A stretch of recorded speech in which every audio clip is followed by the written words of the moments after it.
Hello everyone. গতকাল আমরা শিক্ষা সংক্রান্ত যে সংবিধানে ধারাগুলি রয়েছে সে সম্পর্কে জেনেছিলাম। আজকে আমরা যে শিক্ষা সংক্রান্ত কমিশনগুলি গঠিত হয়েছিল স্বাধীনতার পূর্বে এবং পরে দুটো সম্পর্কে আমরা জানব। তো চলো আগে আমরা স্বাধীনতার আগে যে কমিশনগুলি গঠিত হয়েছিল সে সম্পর্কে জেনে নিই। সর্বপ্রথম যে কমিশনটি গঠিত হয়েছিল সেটি হলো উডের ড্যাসপ্যাচ। এটি 1854 খ্রিস্টাব্দে গঠিত হয়। এর সভাপতিত্ব বা এই কমিটির যে চেয়ারপারসন ছিল সে ছিল চার্লস উড। এর নেতৃত্বেই এই উডের ডেসপ্যাচ গঠিত হয়। উডের ডেসপ্যাচের প্রধান যে উদ্দেশ্যগুলি ছিল সেটি হলো ভারতে ইংরেজি শিক্ষার প্রসার ঘটানো, শিক্ষকদের প্রশিক্ষণ দেওয়া এবং দেশীয় বিদ্যালয়গুলির উন্নয়ন করা। এর সাথে 1857 খ্রিস্টাব্দে যে লন্ডন বিশ্ববিদ্যালয়ের আদতে কলকাতা, বোম্বাই এবং মাদ্রাজে বিশ্ববিদ্যালয় প্রতিষ্ঠা হয়। এরপরে হান্টার কমিশন, যাকে আমরা ইন্ডিয়ান এডুকেশন কমিশন নামেও চিনি, যেটি 1882 খ্রিস্টাব্দে গঠিত হয়েছিল এবং এর নেতৃত্বে ছিল উইলিয়াম হান্টার।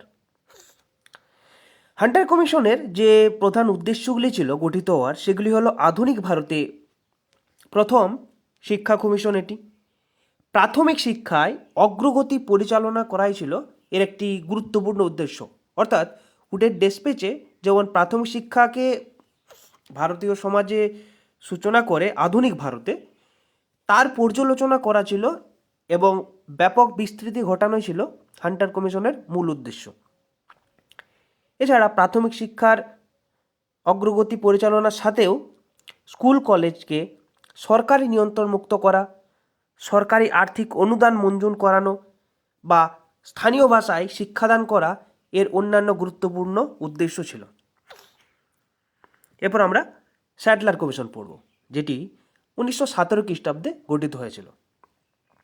এর প্রধান অর্থাৎ চেয়ারপারসন ছিল মাইকেল স্যাডলার। এটির গুরুত্বপূর্ণ যে উদ্দেশ্যগুলি ছিল সেগুলি হলো কলকাতা বিশ্ববিদ্যালয়ের যে অবস্থা পরীক্ষা আছে তা পর্যালোচনা করা, মাধ্যমিক শিক্ষা বোর্ড তৈরির সুপারিশ করা, উচ্চশিক্ষায় স্বায়ত্ত শাসন আনা এবং নারী শিক্ষার বিকাশ ঘটানো। তো সাধারণত স্বাধীনতার পূর্বে এই তিনটি কমিশনেই সবথেকে বেশি গুরুত্বপূর্ণ ওদের প্রাইমারি ইন্টারভিউর জন্য। এর বাইরে আশা করি প্রশ্ন ধরা হবে না। এরপর আমরা স্বাধীনতার পরের কমিশন সম্পর্কে জানব। প্রথমে রাধাকৃষ্ণন কমিশন, যাকে আমরা বিশ্ববিদ্যালয় শিক্ষা কমিশন হিসেবেও জানি। 1948 খ্রিস্টাব্দ থেকে 49 খ্রিস্টাব্দের মধ্যে এই কমিশন গঠিত হয়েছিল এবং বিভিন্ন সুপারিশ করে। সর্বপ্রথম উচ্চশিক্ষার আধুনিকরণ ছিল এর প্রধান একটি উদ্দেশ্য। গ্রামীণ বিদ্যালয় প্রতিষ্ঠা করা, দিল্লি ওখলাতে এরকম একটি গ্রামীণ বিদ্যালয় প্রতিষ্ঠা করা হয়েছিল প্রথম। এরপর ইউজিসি গঠনের সুপারিশ করা। ইউজিসি কি? ইউজিসি হলো ইউনিভার্সিটি গ্র্যান্ট কমিশন। এই অ্যাক্রোনিমটি অনেক সময় প্রাইমারি ইন্টারভিউতে জিজ্ঞেস করতে পারে যে ইউজিসির পুরো নাম কি। তো এটা মনে রাখবে, ইউজিসির পুরো নাম হলো ইউনিভার্সিটি গ্র্যান্ট কমিশন। এবং এটি কোন কমিশন সুপারিশ করে? এটি রাধাকৃষ্ণন কমিশন বা বিশ্ববিদ্যালয় শিক্ষা কমিশন সুপারিশ করে। এরপরে হলো মুদালিয়ার কমিশন, যাকে আমরা মাধ্যমিক শিক্ষা কমিশন বলে থাকি। এটি 1952 থেকে 53 মধ্যে গঠিত হয়। এর প্রধান ছিলেন ডক্টর লক্ষণ স্বামী মুদালিয়া। মাধ্যমিক শিক্ষার পুনর্গঠন এই কমিশনের মাধ্যমে সুপারিশ করা হয়। 5+3+3 এই যে শিক্ষা কাঠামো এর মাধ্যমেই আসে এবং পাঠ্যক্রমকে শিশুকেন্দ্রিক করার জন্য সুপারিশ করা হয়। এরপর কোঠারি কমিশন, যাকে ভারতীয় জাতীয় শিক্ষা কমিশন হিসেবে পরিচিত। 1964 থেকে 1966 খ্রিস্টাব্দ পর্যন্ত এই শিক্ষা কমিশন গঠিত হয়। এর সভাপতিত্বে ছিলেন দৌলত সিং কোঠারি বা ডিএস কোঠারি। এই কোঠারি কমিশনের সুপারিশেই আমাদের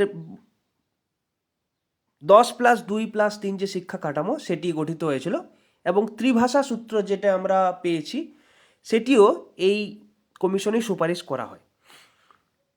এছাড়াও কিছু কিছু শিক্ষা কমিশন আমাদেরকে জানতে হবে, ততটা গুরুত্বপূর্ণ না হলেও, যেমন ঈশ্বর ভাই পাটেল কমিশন 1971 খ্রিস্টাব্দে কারিকুলামের জাতীয়তা এবং স্থানীয়তা সমন্বয় করা বা শিক্ষক প্রশিক্ষণ নিয়ে এই কমিশন গঠিত হয়েছিল। এরপর যশপাল কমিশন, যেটি 1992 খ্রিস্টাব্দে গঠিত হয়, পাঠ্যক্রমের বোঝা হ্রাস এবং স্কুল সংস্কার নিয়ে বিভিন্ন সুপারিশ করেন। এবং অন্তিমে 2005 খ্রিস্টাব্দে গঠিত হয় জাতীয় জ্ঞান কমিশন, যার প্রধান উদ্দেশ্য ছিল জ্ঞানের ভিত্তি ঘটানো এবং অর্থনীতির জন্য শিক্ষা গবেষণা শক্তিশীল করণ। তো মোটামুটি এই শিক্ষা কমিশনগুলোই প্রাইমারি ইন্টারভিউতে অনেক বেশি জিজ্ঞেস করা হয় এবং এর বাইরে আশা করি আসবে না। অবশ্যই আমি সংক্ষেপে এগুলি তৈরি করার কারণ এটা হচ্ছে যাতে সহজে আপনাদের মনে থাকে, এবং প্রাইমারিতে অবশ্যই খুব বেশি গভীরে কোশ্চেন না করলেও বেসিক জিনিস জিজ্ঞেস করতে পারে, তাই আমি বেসিকভাবেই এগুলো দিলাম। আশা করি ভিডিওটি ভালো লাগবে। পরের দিন আমরা অবশ্যই যে শিক্ষা প্রকল্পগুলি রয়েছে রাজ্য সরকার বা কেন্দ্র সরকারের, সেগুলি নিয়ে আমরা আলোচনা করব।